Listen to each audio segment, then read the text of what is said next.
저는 이 미우와 시우만 들으면 웃음이 그냥 터져요. 제가 무드릭 선수라고 말하고 싶은데 저도 모르게 제 본능이 신무용을 찾네요. 크로슛!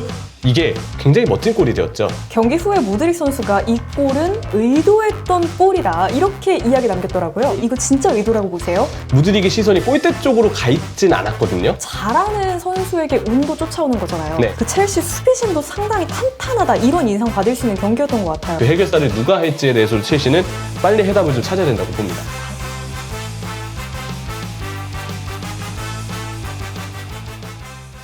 제가 부탁드린 게 하나 있죠. 네. 이걸 꼭 해달라고 말씀을 드렸죠. 하면 되나요? 네, 저 기대하고 있어요. 네!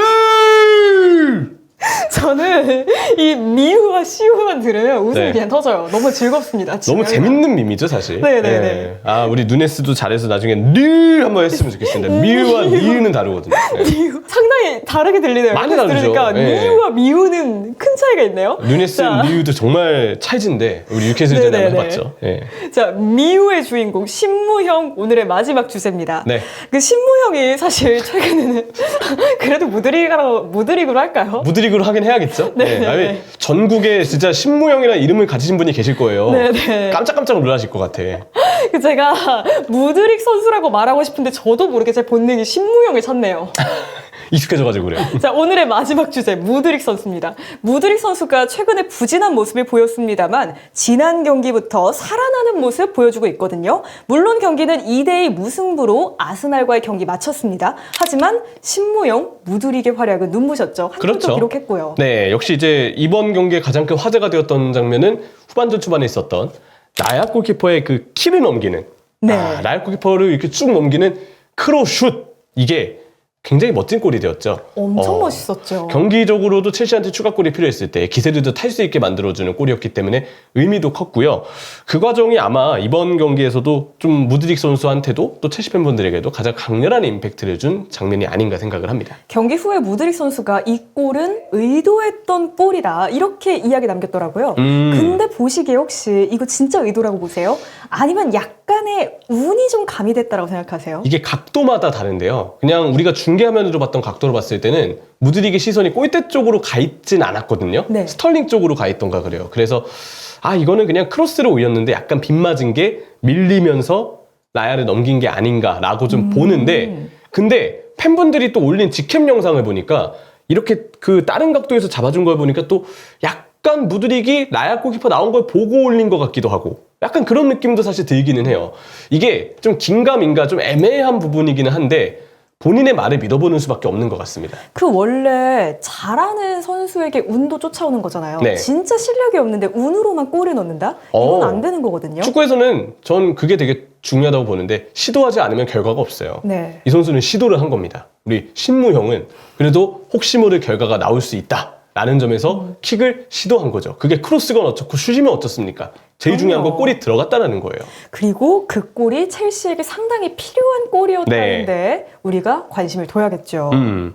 그 무드릭 이렇게 골을 넣은 거 외에도 활약이 상당히 좋았죠. 이번 경기에서는. 인상적이었죠. 역시 이제 쿠쿠렐라도 사실 이번 경기 되게 인상적이었는데 사카를 상대로 1대1 대인 수비에 집중을 하면서 좋은 수비력을 보여줬거든요. 그리고 쿠쿠렐라가 이렇게 수비를 할 때 무드릭이 아래를 내려와서 볼을 운반해주는 것 그리고 좀 침투를 통해서 계속 베나이트 쪽에 부담을 안기는 거 이거 네. 무드릭 선수가 이번에 굉장히 잘했습니다. 그래서 저도 이 경기를 킥오프 쇼를 하면서 스포티비가 이번에 옵타 자료를 또 쓰기 시작했기 때문에 그 옵타 자료를 실시간으로 보면서 물론 그러면서 좀 경기를 같이 시청했는데 그때 무드릭 선수의 그 왼쪽 공격 방향 첼시 팀 공격 방향의 왼쪽이 편중 많이 퍼센테이지가 있더라고요. 그건 이제 무드릭 선수가 그만큼 많은 활동량을 통해서 또 쿠쿠렐라가 전반에 안 올라왔던 상황에서 또 무드릭 선수가 혼자 공격을 주도하는 모습도 있었거든요.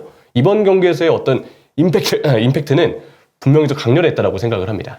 그 제가 항상 이제 왼쪽과 오른쪽을 헷갈려하는 방향치잖아요. 네. 그런 제가 볼 때에도 무드릭이 있는 방향에서 무언가 경기가 풀리는 듯한 느낌을 받았거든요. 그렇죠. 그게 왼쪽이었던 거죠. 그래서 신무용이 빛나는 거죠. 그럼요. 그래서 신무용이라는 별명도 붙은 거겠죠? 왼쪽 오른쪽이 구분이 되지 않아도 무드릭만 보면 아 여기가 왼쪽이구나 이런 어떤 지표를 이제 만들어줄 수 있는 그런 선수가 되어주길 기대하겠습니다. 그리고 무드릭 선수가 이건 여담이지만 상당히 인상적인 게 목에 나비 타투가 있어요. 아 맞아요. 그걸 보는 순간 아 무드릭이다 아. 하고 알 수 있는 지표가 확실히 되죠. 뭔가 인상이 좀 확실하게 남으니까. 네네네. 무드릭 선수가 약간 그 만화 캐릭터를 반복해 하는 금색 머리 이렇게 양갈래 그런 것도 저는 좀 네. 포인트가 아닌가. 지금 사진에도 나와 있죠. 그럼요. 사진에도 지금 저희가 확인을 할 수 있죠. 그 첼시가 사실 리그 초반의 분위기가 상당히 안 좋았습니다. 아무래도 선수들의 그 부상 악재도 있었고요. 네. 전술적으로 이게 맞나 하는 의아함도 있었거든요. 하지만 최근의 흐름 상당히 잘 가져가고 있습니다. 2승 1무. 이렇게 첼시가 살아나게 된 이유는 뭐라고 보세요?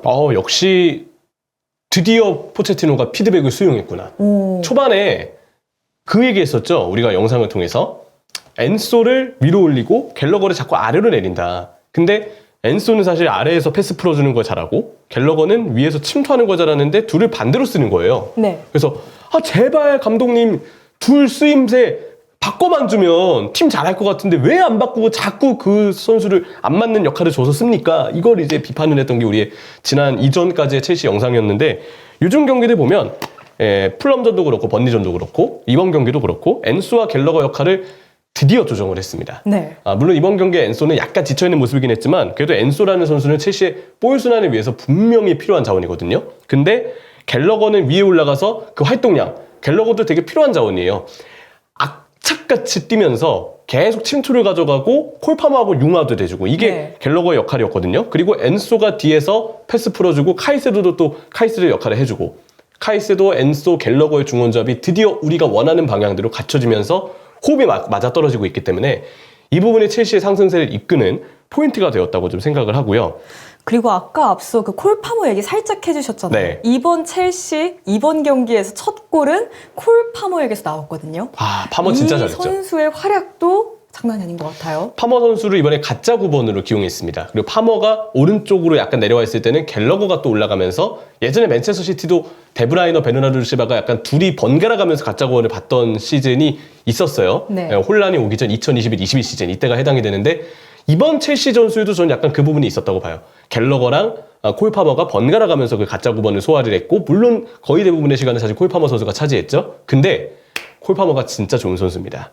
패스 잘 풀어주고 드리블 잘해주고 그러면서 이번에도 좋은 킥력까지 슈팅도 잘 얹히기 때문에 콜 파머의 능력이 좋은데 그 콜 파머의 움직임에 갤러거도 호응에 들어가면서 말씀해주신 갤러거와 파머의 호응 전방에서 굉장히 잘 들어갔던 이번 첼시의 경기였죠.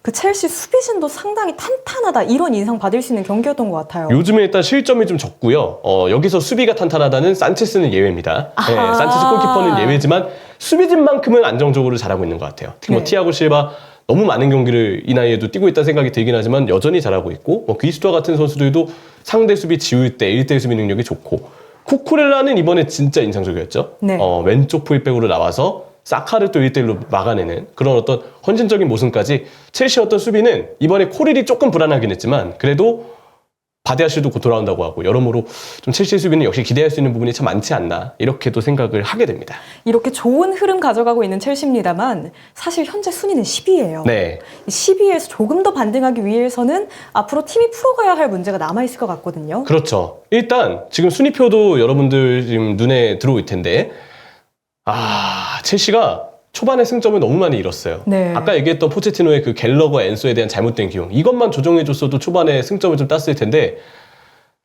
그걸 못 잡아주면서 너무 많은 승점 드랍이 좀 있었다고 생각을 하거든요. 그러니까 네. 팬분들이 아직까지 포체티노한테 좀 불신과 약간 불만이 있으실 수 있다고 봐요.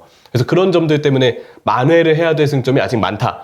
4위권 팀들과 승점 차가 지금 8점이거든요. 빠르게 좀 더 분주하게 첼시가 승점을 쌓는 게 중요할 거라고 보고요.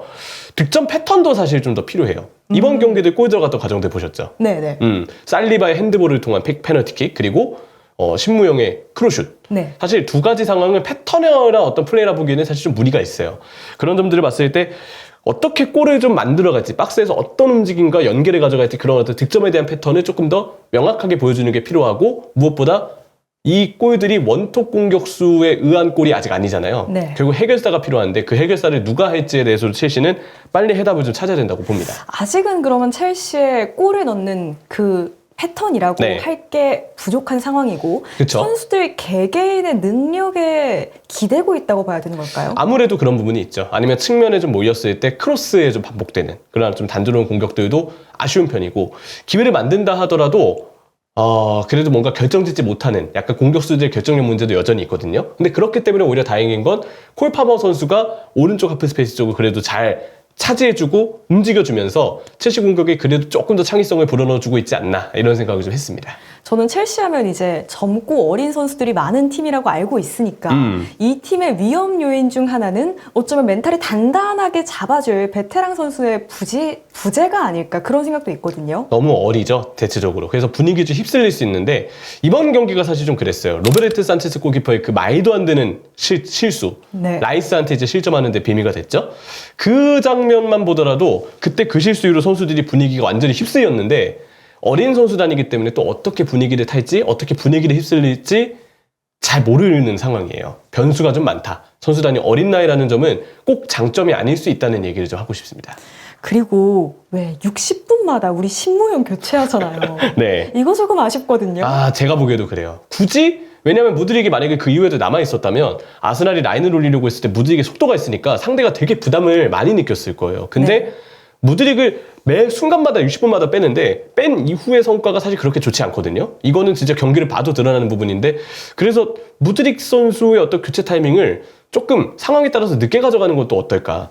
이런 빠르게 상대의 뒷공간에 계속 이게 부담을 주는 선수가 앞서고 있는 팀 입장에서 분명 필요하거든요. 네. 그래서 그 부분에 대해서 조금 더 변화가 필요하다는 얘기를 좀 하고 싶고 이번 경기에 한해서 봤을 때는 스털링과 파머가 둘 다 폼이 좋았는데 하필 마지막에 동시에 다 빼버렸거든요. 네.